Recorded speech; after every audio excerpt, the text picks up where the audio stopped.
stop doing this mistake with your domain names.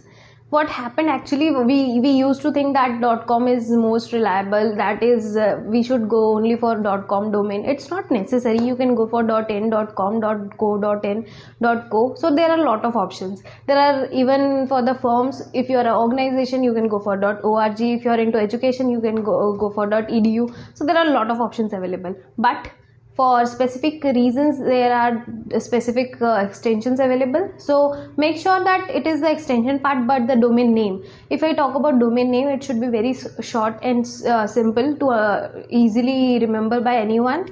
So make sure that you go for the small domain names, and for the best, I would say, reliable domain providers, it can be Hostinger, it can be GoDaddy. So go and try this out, and just choose the best one for you, and make sure that you keep it for a long time. So if you need any help regarding it, I'll be there, and follow for more.